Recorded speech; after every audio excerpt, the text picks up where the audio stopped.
एक दिन एक मशहूर चित्रकार ने अपनी सबसे बेहतरीन पेंटिंग को एक व्यस्त चौराहे पर रखा, लेकिन उसके नीचे एक नोट लिखा था। अगर आपको इस पेंटिंग में कोई भी गलती मिले तो उस जगह पर निशान लगा दे। क्या होगा जब सैकड़ों लोग इसे देखेंगे? क्या कोई गलती ढूंढ पाएगा? शाम को जब चित्रकार वापस आया तो उसने अपने चित्र की हालत देखी और उसकी आंखें फटी की फटी रह गई। हर जगह निशान थे, मानो उसकी पेंटिंग पर किसी ने हमला कर दिया हो। उसके दिल में निराशा की एक लहर दौड़ गई। उसने चुपचाप अपनी पेंटिंग उठाई, कोई शब्द नहीं, सिर्फ गहरी निराशा। महीनों तक उसने अपनी ब्रश को नहीं छुआ। उसकी माँ ने देखा कि उसका बेटा अंदर ही अंदर टूट रहा है। एक दिन उसने कहा, चलो एक और कोशिश करते हैं, इस बार वही पेंटिंग लेकर जाओ, लेकिन नीचे एक नया नोट लिखो। क्या होगा इस बार? क्या उसकी माँ सही साबित होगी? अगली सुबह चित्रकार ने वही पेंटिंग उसी चौराहे पर रख दी, लेकिन इस बार नोट में लिखा था, अगर आपको इस पेंटिंग में कोई गलती मिले तो उसे सुधार दे। शाम को वह और उसकी माँ वहाँ पहुँचे और देखा क्या हुआ। पेंटिंग में एक भी बदलाव नहीं था। हर चीज वैसी ही थी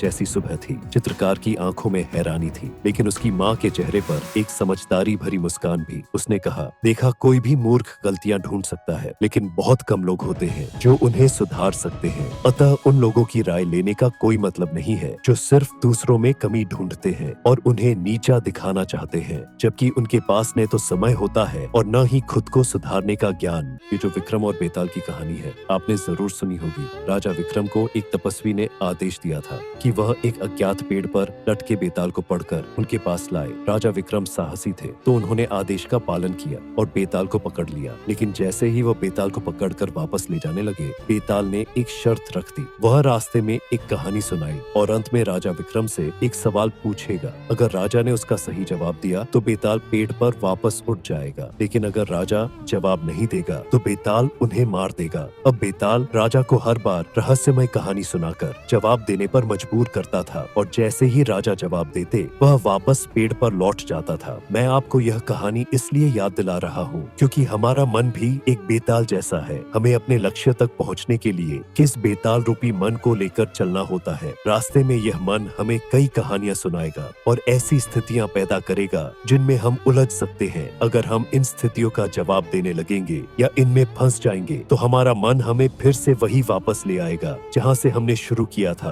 कहने का मतलब यह है, हमें इस बेताल को समझदारी से बहलाकर और उसकी बातों में ना आकर अपने लक्ष्य तक पहुँचना है। तभी हम विक्रम और बेताल के इस चक्र से बाहर निकाल पाएंगे। चील जमीन पर सांप से नहीं लड़ती है, पता है क्यों? क्योंकि चील जमीन पर सांप से हार सकती है, लेकिन आकाश में नहीं। वह सांप को आकाश में उठाता है और आकाश को युद्ध के मैदान को बदल देता है। हवा में सांप की शक्ति नहीं होती है। हवा में वह बेकार, कमजोर, असुरक्षित हो जाता है। यह याद रखना चाहिए कि लड़ाई को बाज की तरह बदलना चाहिए। अपनी ताकत को पहचान कर प्रतिद्वंदी को उनके आराम क्षेत्र में लड़ाई दिए बिना जीत आपकी है। साथ ही एक देवदार नाम का पेड़ था जिसकी पत्तियां सुई जैसी नुकीली और कठोर थी। वह एक दिन यह सोचकर रोने लगा कि काश मेरे भी पत्तियां अन्य पेड़ों की तरह नरम नरम होती तो उन पर भी पशु पक्षी खेलते और अपना घोंसला बनाते। और तभी जंगल के देवता प्रकट हुए और उन्होंने देवदार की नरम पत्तियों वाली इच्छा पूरी कर दी। अगले दिन देवदार अपनी नरम नरम पत्तियां देखकर बहुत खुश हुआ। थोड़ी देर बाद एक भूखी बकरी आई और देवदार के पेड़ की नीचे से सारी पत्तियां खाकर चली गई। यह देखकर देवदार फिर रोते हुए बोला, काश